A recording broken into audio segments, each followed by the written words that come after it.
E quem vai ministrar essa aula para nós é o Dr. Vladimir Broca Vieira de Rezende Pinto, né? O Dr. Vladimir, ele é médico neurologista e assistente do setor de investigações nas doenças neuromusculares da Unifesp, da Escola Paulista, e é membro titular da Academia Brasileira de Neurologia. Acho que tá aí, Vladimir, deixa eu ver. Opa, tô sim. Tô vendo aí. Oi, Pablo, boa tarde. Tudo bem, cara? Tudo bem? Prazer falar contigo aí. Vou deixar para mim também. Tomar conta do stage aí e vou ficar de olho nos comentários aqui, né, e nas perguntas da turma, e no final a gente faz um debate aí. Maravilha, então, primeiramente, muito obrigado, então, Pablo, gostaria de agradecer, então, a toda a diretoria da Arela, em relação à oportunidade de estar aqui essa tarde com vocês. Acho que é uma data muito importante, muito marcante na história dentro da Arela. É uma oportunidade sempre nas reuniões de pacientes, familiares, né, cuidadores e profissionais de saúde estarem reunidos.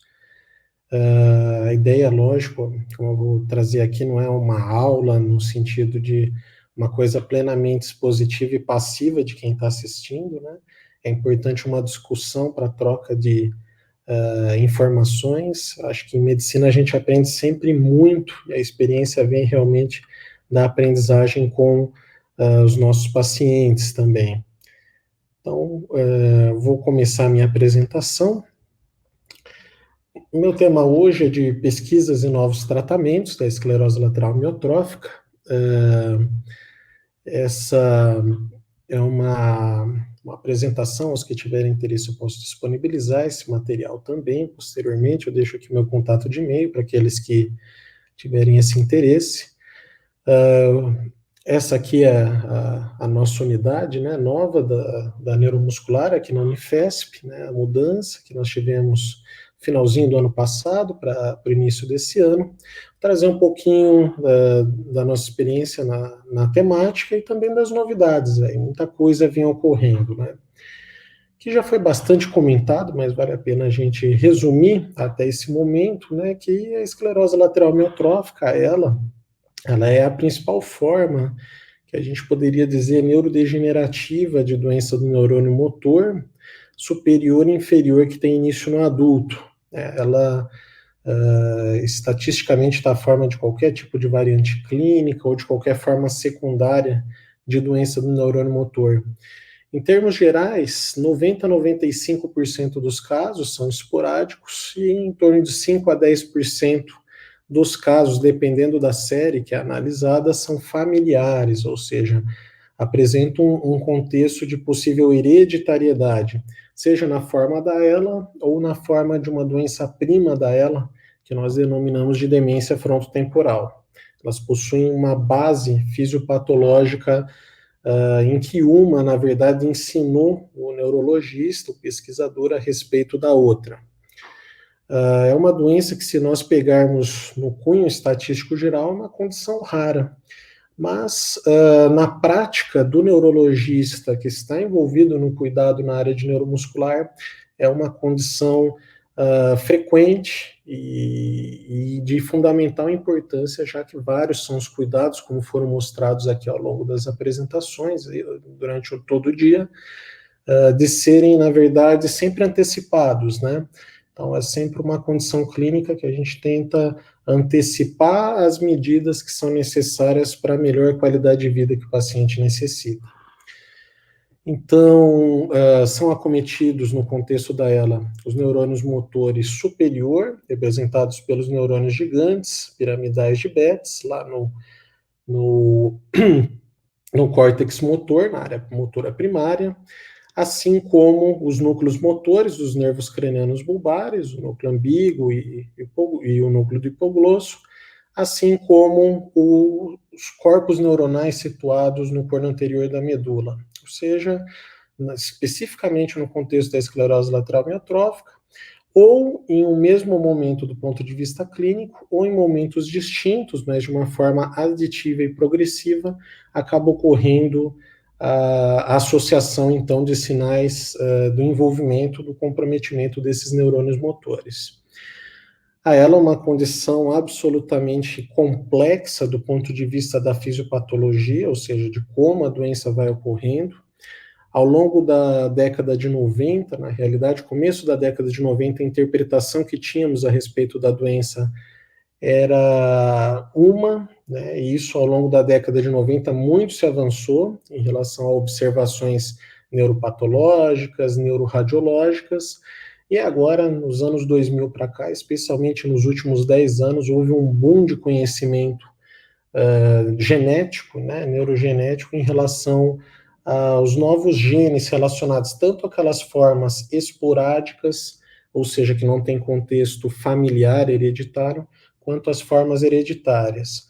Tanto que dentro da classificação de doenças neuromusculares, né, hereditárias, existe um grupo só para a doença do neurônio motor.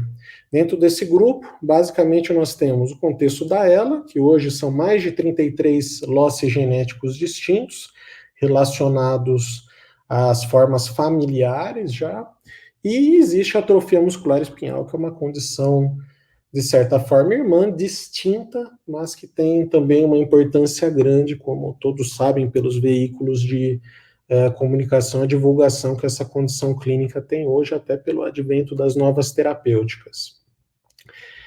A grande questão e o grande desafio em relação a ela hoje, e é o que eu vou falar um pouco a respeito na questão de terapêutica, é justamente a gente identificar dentro do que a gente chama de história natural da doença, o momento que o paciente inicia seus sintomas.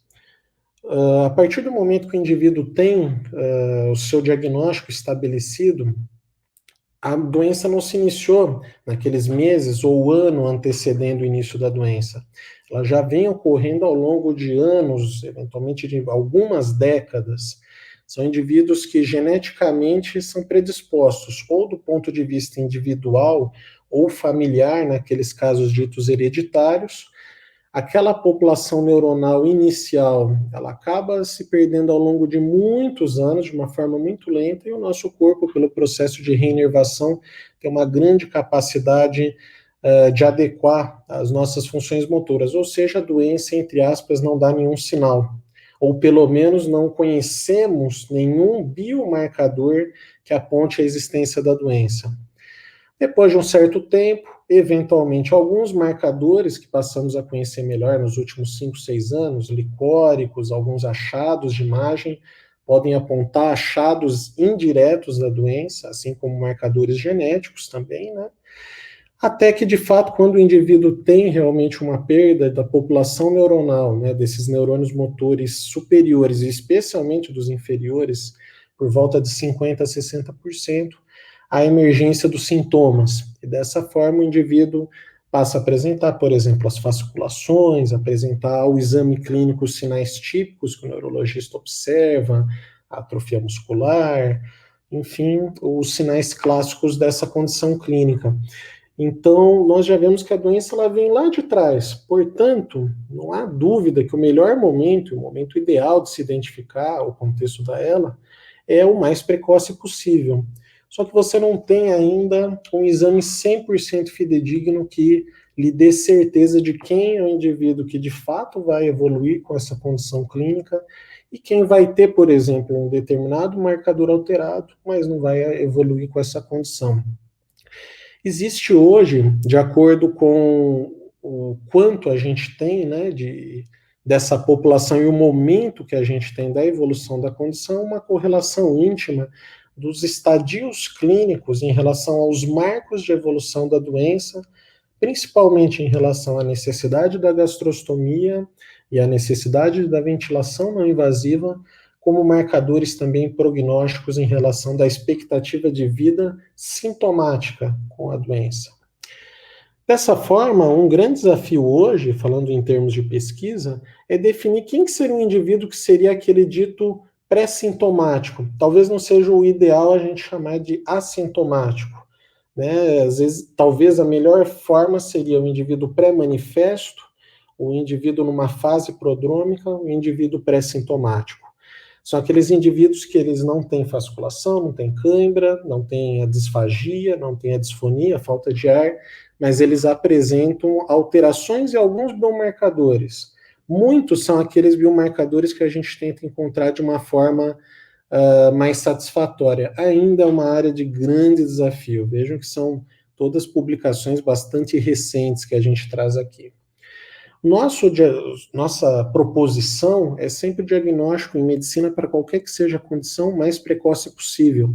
Então, identificar sempre o mais precoce, porque no momento que o indivíduo já apresenta os sinais clínicos típicos, como a gente viu, já houve uma repercussão sobre a população neuronal. Então, esse, sem dúvida alguma, é um dos grandes desafios da pesquisa. Isso em relação ao quadro clássico, que hoje a gente sabe que há um número muito grande de variantes clínicas em relação à esclerose lateral amiotrófica, condições que a gente poderia chamar, entre aspas, de situações primas, que elas são próximas em termos de alguns aspectos da fisiopatologia, mas que compartilham a apresentação e história natural distintas, né? Então, temos formas de mediadas relacionadas à doença do neurônio motor, formas de comprometimento predominantemente dos membros superiores, dos membros inferiores, formas puramente, poderíamos dizer assim, quase que puramente bulbares, formas que eventualmente nós temos alteração sensitiva associada, ou seja, não é uma doença apenas do neurônio motor, e isso tem realmente uma relevância bastante significativa. Até chegarmos hoje no que chamamos de espectros clínicos associados a ela. Então, sabemos que, como eu já comentei, a demência frontotemporal é uma condição íntima, muito próxima a ela. Existe uma estimativa, lógico, dependendo da população, de 20% até dos pacientes aí preenchendo o critério para, de fato, terem a DFT. Hoje a gente tem critérios diagnósticos específicos para a DFT-ela, a gente vai ter uma das apresentações a respeito da questão cognitiva. Nós temos indivíduos que fogem àquela regra habitual da faixa etária média de 45 a 65 anos, do início típico da doença. Nós temos indivíduos antes dos 45 anos, com ela de início precoce, e os indivíduos abaixo dos 25 anos com a dita ela juvenil. E a associação com condições que originam degenerações em outros sistemas que eventualmente nem neurológicos são, como a doença de peidite óssea, como na própria lesão muscular, como na miopatia com corpo de inclusão, situações que antes a gente considerava que era uma série de raios que aconteciam, né, situações dentro de uma família ou dentro do próprio indivíduo que não tinham relação alguma e que hoje, graças ao advento dos novos estudos em neurogenética, eles possibilitaram uma compreensão de uma forma mais ampla, né, desse conhecimento e percepção de que tudo está interligado. Então, é um caminho muito grande que a gente trilha ao longo de todos esses anos, desde as descrições originais, lá no século XIX, em relação a ela, e o nosso objetivo é realmente proporcionar para os pacientes o melhor tratamento possível. Hoje, seguramente, o melhor tratamento que pode ser oferecido para o paciente com ela, ele depende, né, se fundamenta em tudo que a gente comentou até agora, que foi dito hoje ao longo do dia, que são as abordagens, as medidas e os cuidados multidisciplinares, né? Não há como a gente pensar na proposição de uma terapêutica específica, considerando aquela história natural da doença, sem a proposição de melhora de qualidade de vida para o nosso paciente, seja através de medidas medicamentosas ou não medicamentosas. De certa forma, classicamente as pessoas diziam, são situações que elas não modificam a sobrevida. É uma coisa que hoje a gente interroga muito, diante do benefício que a própria condição nutricional que o indivíduo tem, ou que a própria ventilação não invasiva proporcionam para o paciente. Então, dessa forma, a qualidade de vida realmente é o objetivo principal, primário, mas a gente tem um benefício, um ganho muito maior. E isso, a interação entre todos os profissionais relacionados, faz toda a diferença para os nossos pacientes. Temos terapêuticas específicas, modificadoras de doença, algumas com uma evidência um pouco maior, como eu vou falar, apesar disso ser muito polêmico e discutível, e algumas em desenvolvimento. E há, felizmente, muita coisa em estudo. A atualização, com muita frequência, é uma área, como eu vou mostrar ao final da apresentação, que exige um grau de atualização bastante grande, né, um acompanhamento em relação aos estudos de uma forma importante. Quais são os objetivos, né, da proposição de novas terapêuticas medicamentosas? Sem dúvida alguma, primeiro é melhorar a qualidade de vida no nosso paciente.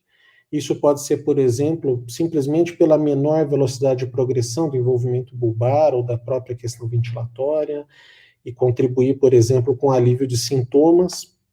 Pode ser pela menor velocidade de progressão motora da questão apendicular em si, ou de parâmetros neurofisiológicos que podem ser utilizados pelo médico neurologista, neurofisiologista.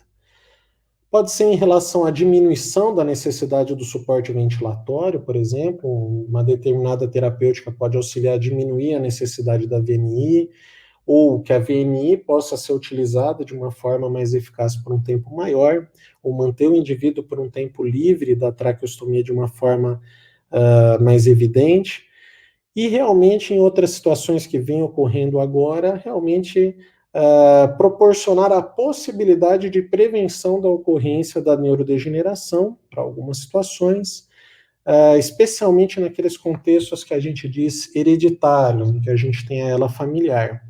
Isso parece uma coisa futurística, né, uma coisa distante, mas é uma coisa muito real e próxima da nossa realidade, né?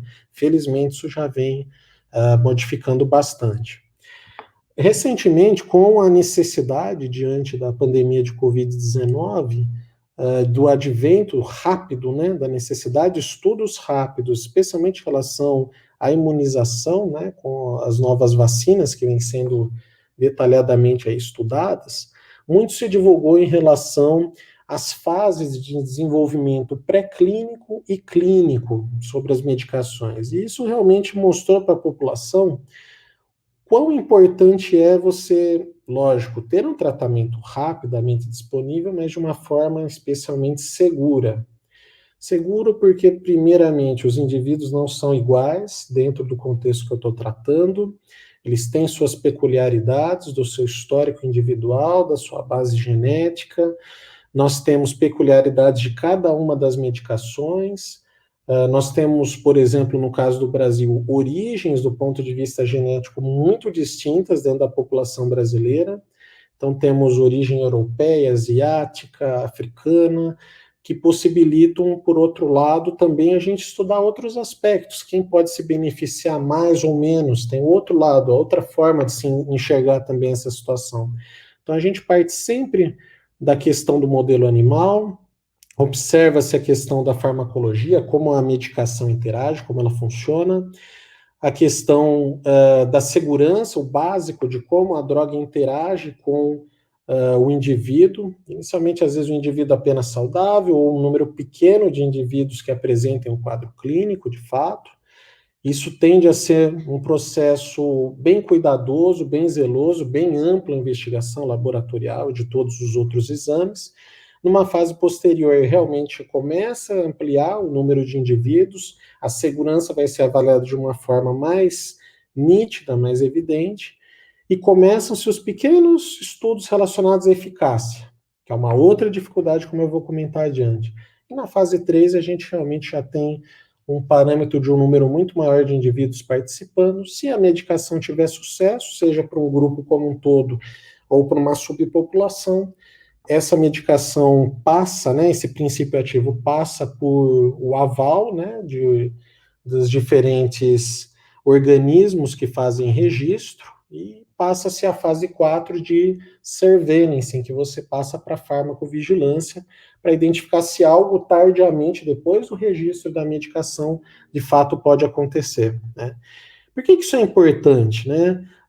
Um exemplo bem prático aqui, né? No início dos anos 2000, existia uma medicação em estudo para ela, dentro das mais de 60 drogas aí que foram já estudadas de princípios ativos, que era a minociclina. Fase 1, fase 2 da minociclina, medicação segura, um impacto bem significativo em relação à evolução dos pacientes, de uma forma benéfica, aparentemente traria uma resposta bem significativa. Porém, na fase 3, demonstrou-se que os pacientes, na realidade, que utilizavam a minociclina tinham um desempenho inferior aos indivíduos que utilizavam placebo em relação à questão da expectativa de vida, ou seja, ampliando a amostra, existia um número maior de pacientes com tendência à mortalidade. E vejam, isso é um ponto bastante significativo. É uma medicação que ela é disponível. Se você for na farmácia, você compra com receituário a minociclina, por exemplo. E a grande dificuldade é, se você antecipa a indicação da medicação, antes de serem concluídos os estudos principais, existe a possibilidade de você cair nessa situação de que alguns indivíduos dentro daquele grupo, que era inicialmente de fase 2 e que se ampliou para fase 3, que alguns indivíduos de fato vão ter um desempenho que não seja tão significativo, que não seja positivo, inclusive com um risco maior.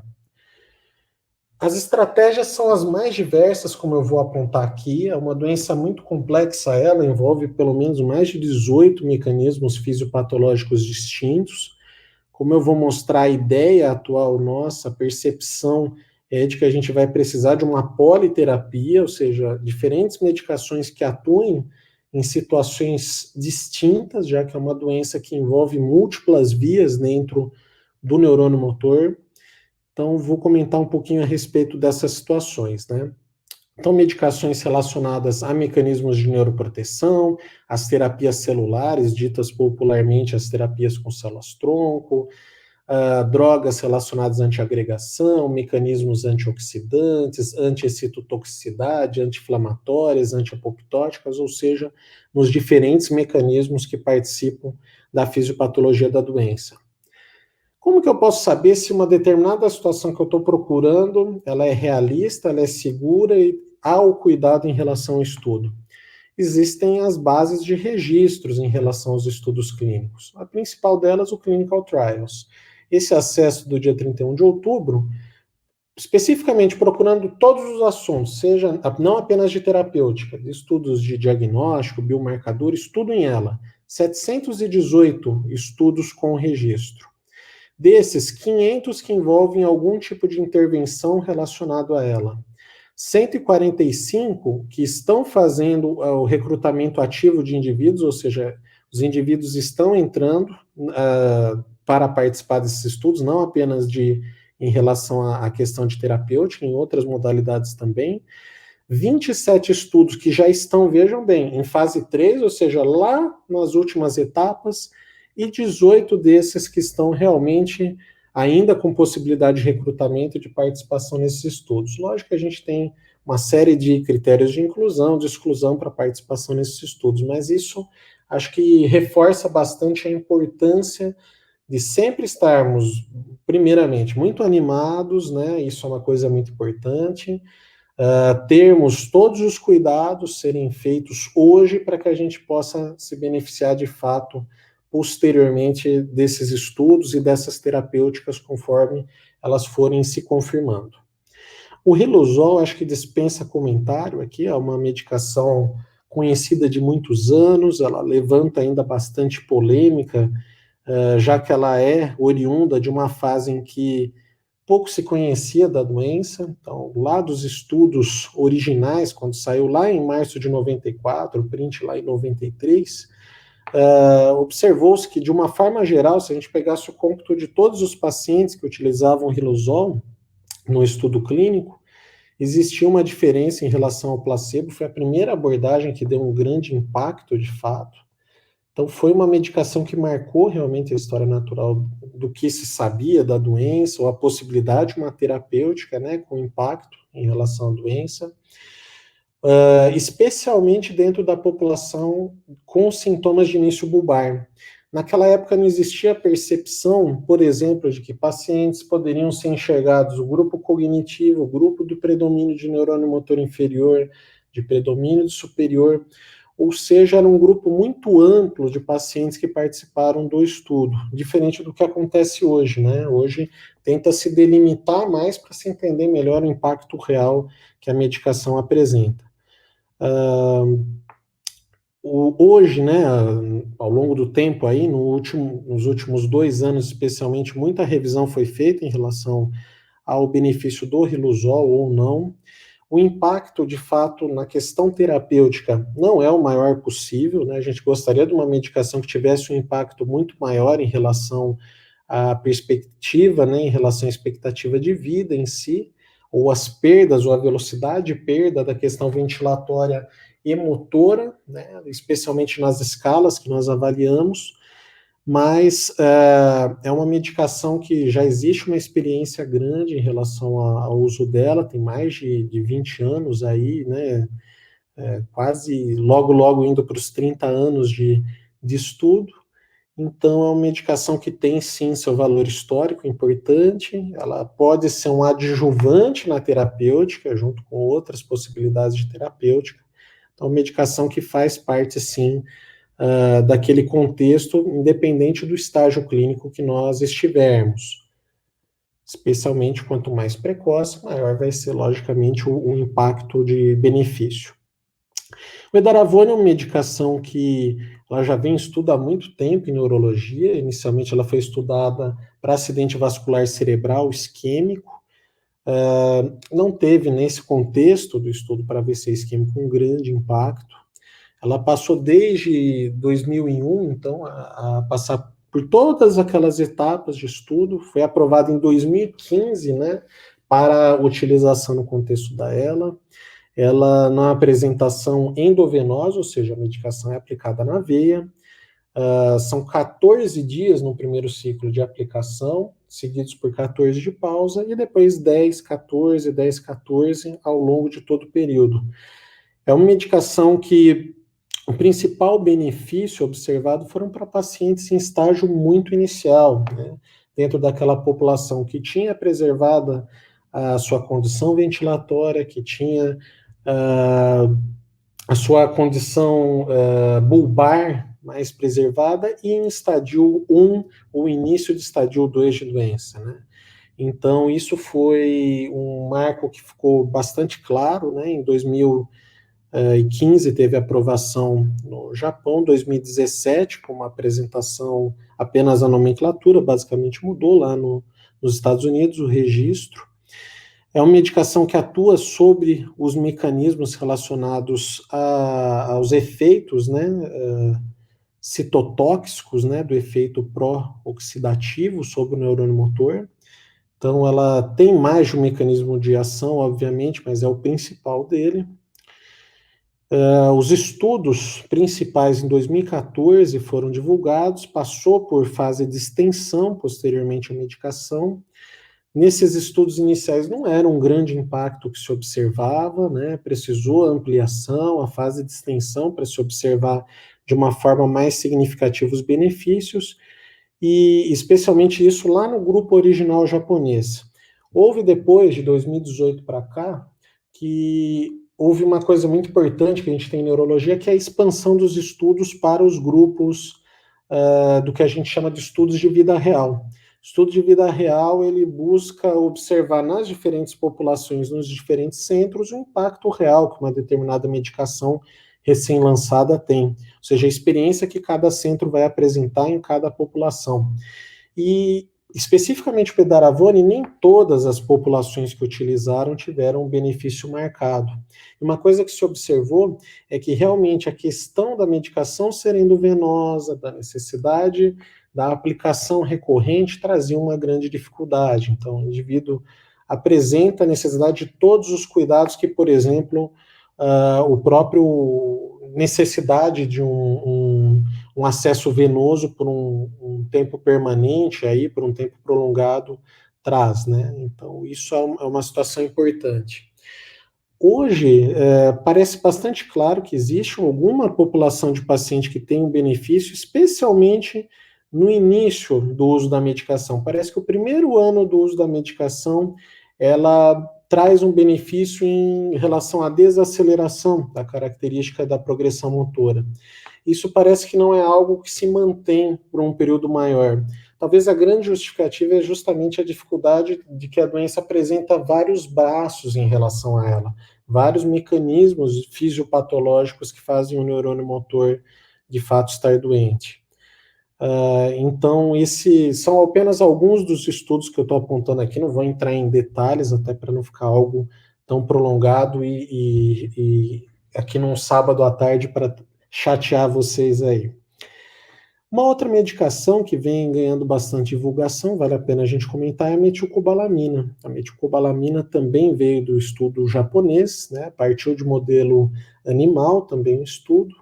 A metilcobalamina em altas doses apresentaria um efeito neuroprotetor, né? Especialmente pela via intramuscular, quando é administrada, diferente de, por exemplo, a cianocobalamina, que todo mundo já ouviu falar, do senhor que toma associando cobalamina por falta da vitamina, etc. A metilcobalamina estruturalmente é diferente e tem um mecanismo neuroprotetor distinto. A impressão que passa é, especialmente nas fases iniciais da doença, aqueles indivíduos que estão nos primeiros estágios e que têm um predomínio de doença relacionada ao comprometimento do neurônio motor superior, primariamente, eles acabam tendo benefício maior do que aqueles indivíduos em fases mais adiantadas da doença. Por ser uma novidade ainda, dentro do que a gente conhece de medicina, certamente mais evidência e experiência será necessária ao longo do tempo para a gente poder comentar mais dados a respeito aí. Talvez daqui a 6 meses, 1 ano, a gente traga certamente mais informação. O TUDCA, né, o ácido tauro-urso deoxicólico, ele é um princípio ativo que tem sido bem promissor desde a publicação, né, do seu estudo em 2016, uma grande revista de neurologia. Ele tem chamado muito a atenção, né, ele tem um mecanismo neuroprotetor bem significativo, há uma diferença em relação ao desempenho dos pacientes. Em relação à progressão, objetivamente, né, dos marcos motores, né, em relação à perda deles, a velocidade de progressão da doença, tanto que o TUDCA houve a necessidade, ao longo do tempo, de tentar associar, como eu já comentei anteriormente, terapêuticas. E aí, felizmente, esse ano, através de um estudo utilizando o tauro-ursodiol, que nada mais é do que um princípio semelhante, derivado do próprio TUDCA, né, a forma de apresentação do sal, mais o fenilbutirato de sódio, que já era uma medicação de estudos anteriores, lá desde 2009, que mostrava um benefício bem interessante, houve associação dos dois, e esse estudo foi passando por diferentes fases, passou por uma fase 2, até, de fato, alcançar agora, super recente, né, 2 publicações de grande impacto, né, dentro do contexto neurológico, mostrando que a associação fenilbutirato mais o tauro-ursodiol traz um impacto grande em relação à lentificação da perda motora, né, a perda funcional que esses pacientes podem apresentar. Isso dentro do universo de 24 semanas que foi estudado. Ninguém sabe o impacto disso num período maior.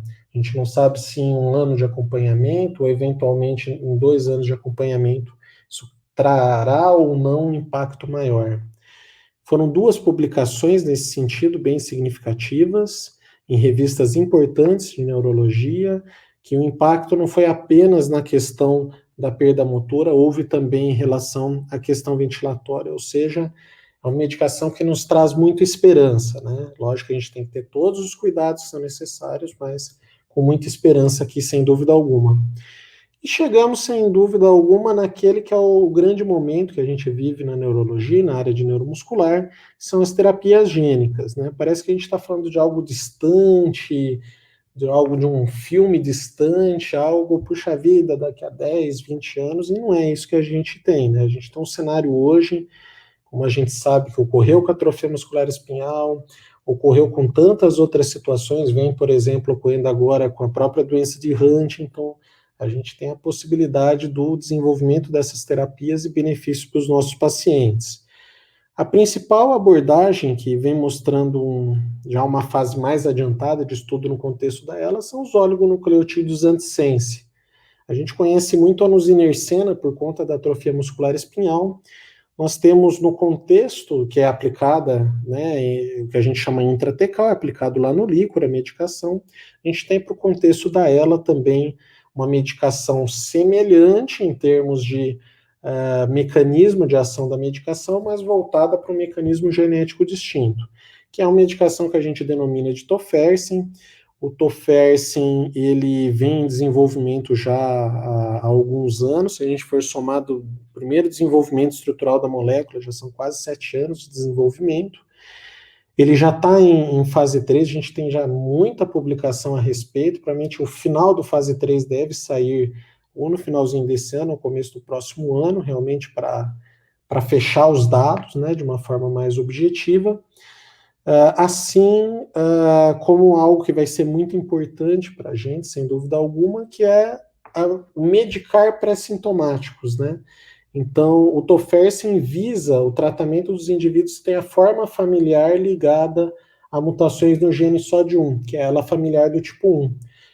Esses estágios atuais nossos, no estudo, no caso que se chama estudo Valor, esse de fase 3, eles estão visando o indivíduo que já tem a doença manifesta, ou seja, que ele tem ela familiar tipo 1 que tá manifesta clinicamente. A gente vai ter agora um novo braço que é o tratamento dos indivíduos pré-sintomáticos, ou seja, visando não ocorrer o processo da perda neuronal, ou seja, evitar que o indivíduo, naquela história natural da doença, perca de uma forma significativa essa população neuronal, ou seja, prevenir que o indivíduo possa ter uma progressão e início dos seus sintomas. Felizmente, isso tem tido resultados muito bons, né, os oligonucleotídeos de uma forma geral. O mecanismo é bem semelhante ao que se realiza, por exemplo, para outras abordagens, como a própria nusinercena. A gente mostra aqui o começo do estudo lá em 2013, e aqui já a publicação do fase 2, que aconteceu também super recente. Vejam como é tudo coisa do momento, aquilo que eu comentei no início da apresentação, tudo estourando realmente. E logo, logo teremos dados também do fase 3, teremos dos estudos pré, né? Então, altamente animadores aqui para a gente, sem dúvida alguma. Para a forma que hoje nós reconhecemos como a mais comum, tanto da ELA quanto da demência frontotemporal com ela, nós temos também, agora começando um fase 2 com oligonucleotídeo relacionado à forma do gene C9orf72. Esse também é um estudo que fase 1 mostrou uma droga segura, sem grandes fatores de complicação, boa cinética, né, nos indivíduos que utilizaram, e a gente tem essa perspectiva até por representar uma população grande, tanto dos indivíduos com a forma familiar quanto esporádica, que esse oligonucleotídeo possa ter benefício. Há outros oligonucleotídeos também em estudo. E aí, falando objetivamente de terapia gênica em si, utilizando os vírus adeno-associados, né, como a gente tem, todo mundo já ouviu falar do onazeminogene, né, o Zolgensma, que saiu na imprensa muito, especialmente esse último ano, da atrofia muscular espinhal. Nós temos 2 pacientes que participaram da forma familiar da ELA tipo 1, indivíduos que participaram de estudo com adenovírus adeno-associado. Veja que também agora, 2020 também, ou seja, está sendo um grande ano de transformação no estudo da ELA, e que tiveram, lógico, numa fase inicial ainda de avaliação, um benefício interessante. Houve até estudo de diferentes aspectos em relação à doença, coisa que nós não tínhamos de parâmetro antes, em relação à questão funcional, ventilatória, enfim. A terapia celular, em relação às células-tronco, há uma série de estudos já agora caminhando para a fase 3, especialmente com as células-tronco mesenquimais. Há um potencial muito grande nessa área. Objetivamente, a gente não tem ainda algo definitivo, né? Um estudo definitivo que exista uma aplicação clínica, né, de uma forma recorrente, mas, sem dúvida alguma, a terapia celular é uma grande esperança nossa, de qualquer que seja a fonte dessa terapia celular. E o que eu recomendo é assim, a gente tem hoje muita informação através de mídia social, e opinião, eu utilizei, isso me beneficiou, isso me ajudou um conhecido meu, etc. Como que eu posso saber, primeiro, se a informação ela é real, se existe benefício ou não? Primeiro, perguntando ao seu médico, sem dúvida alguma. Nunca deixe de procurar o seu neuro que te acompanha, o seu médico neuromuscular, para checar a informação, ele está bem atualizado em relação a isso. Procure as associações de pacientes também que trazem essas atualizações das pesquisas, mas se a gente quer uma consulta rápida, existe o AOS Untangled, que é uma base de dados em que são registrados, na verdade, evidências maiores ou menores em relação a terapêuticas alternativas, que a gente diria off-label, aquelas que não passaram por todas as etapas, mas que pode ser que tenha alguma evidência. Dificilmente alguém vai prescrever, um médico, um profissional de saúde vai prescrever essas alternativas de uma forma objetiva, mas a gente sabe como é uma doença difícil de lidar, então é importante a gente ter esse tipo de informação no mundo de tanta fake news que a gente tem hoje, né? Por que é tão difícil, então, uma definição terapêutica para ela? Primeiro, eu já comentei que a doença é extremamente complexa, ela envolve fatores individuais, farmacológicos, sobre as próprias medicações, o impacto e a representação que os modelos animais têm ou não. Mas uma coisa que a gente passou a entender era o que a gente tinha que olhar dentro da população dos indivíduos que tinham a ela e participavam dos estudos. Talvez a gente não estivesse olhando o parâmetro certo, tivesse algum grupo de indivíduo que tivesse benefício de uma droga que foi estudada e um outro grupo que não tem impacto. Ou que são características de alguns grupos, né, de indivíduos dentro daquele estudo que não se beneficiam, mas outros se beneficiam. Então, isso passou a modificar muito a nossa interpretação, isso desde praticamente 10 anos para cá passou a ser enxergado de uma outra forma, tanto que algumas medicações que tinham pequenos estudos prévios passaram a ser estudadas novamente, mas com outro olhar, buscando outros desfechos, né? E o nosso desafio, com certeza, hoje, o que é um parâmetro que eu vou olhar? É a questão ventilatória, é a progressão motora, é alguma característica da droga com o indivíduo, é o quanto ela de fato vai impactar mais ou menos, é um biomarcador no líquor, que eu doso o biomarcador, como o neurofilamento, ele diminui no indivíduo, mostrando que tem menos lesão do neurônio, ou é um biomarcador diagnóstico que eu identifica o indivíduo numa fase pré-sintomática, ele tem o biomarcador alterado, ou seja, ele tem um risco teoricamente maior de desenvolver a doença, eu coloco ele no estudo e vejo se esse biomarcador reduz. Essas são perguntas que aos pouquinhos a gente vem começando a responder, né? É uma coisa muito nova. O provável modelo no futuro que a gente coloca, né, eu estou quase finalizando aqui, em relação a uma provável terapêutica medicamentosa multimodal, ou seja, envolvendo a questão sintomática, a reabilitação, que é fundamental, o suporte multidisciplinar é fundamental, e provavelmente uma politerapia. Então, medicações ou mecanismos de ação de medicações que atuam em pontos distintos. Ela é uma situação que envolve essa necessidade. Dificilmente a gente vai tomar a única droga que impacte todos os pacientes que estão dentro desses estudos, dessas possibilidades, né? Então, as mensagens finais que eu coloco é que, apesar de terapêuticas específicas de grande impacto, ou que a gente poderia chamar, né, de curativas, elas ainda não estejam disponíveis, né, no tratamento tanto da hélice esporádica quanto da familiar, é inquestionável o franco avanço que a gente tem tido nos estudos, né, nos recentes anos, nos novos conhecimentos. A gente tem tido assim os tratamentos com a expectativa multimodal, de um modo mais importante.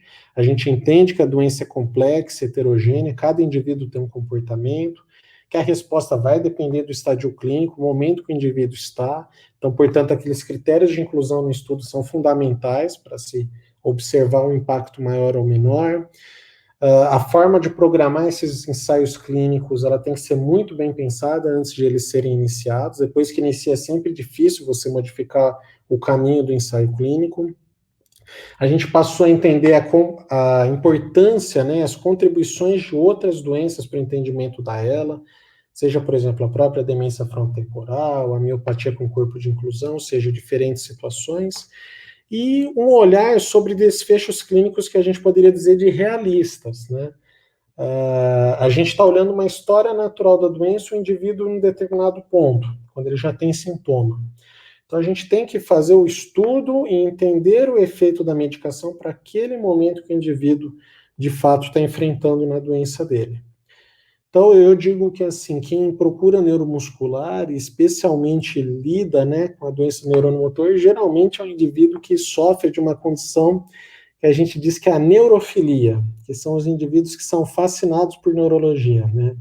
A gente costuma brincar que a neurologia passa a ser um braço aí de um contingente enorme da nossa vida sob diferentes perspectivas. A gente está lado a lado sempre com os pacientes para batalhar, isso vocês podem ter certeza, como profissionais de saúde, como, né, colegas médicos, como cuidadores, pacientes. Então, a neurofilia é uma boa condição clínica que um neurologista deve ter, e certamente quem atua junto à doença neuromuscular e especificamente a doença do neurônio motor sofre dessa condição, né? Felizmente sofre da condição da neurofilia. Eu deixo aqui uma mensagem para todos, que eu acho que ela é importante diante de tudo que a gente passou neste ano. Acho que todos, sem dúvida alguma, foram impactados de alguma forma, né? E de maior ou maior forma, mas todos foram impactados. Ninguém esperava essa situação que o mundo todo passou e ainda passa, mas que a gente tem que ter, sem dúvida alguma, né, essa perspectiva da esperança, né? Seja as pessoas que têm uma doença crônica, que está em tratamento, não apenas no contexto dela, mas no lidar, por exemplo, com todas as dificuldades que a pandemia trouxe para todo mundo.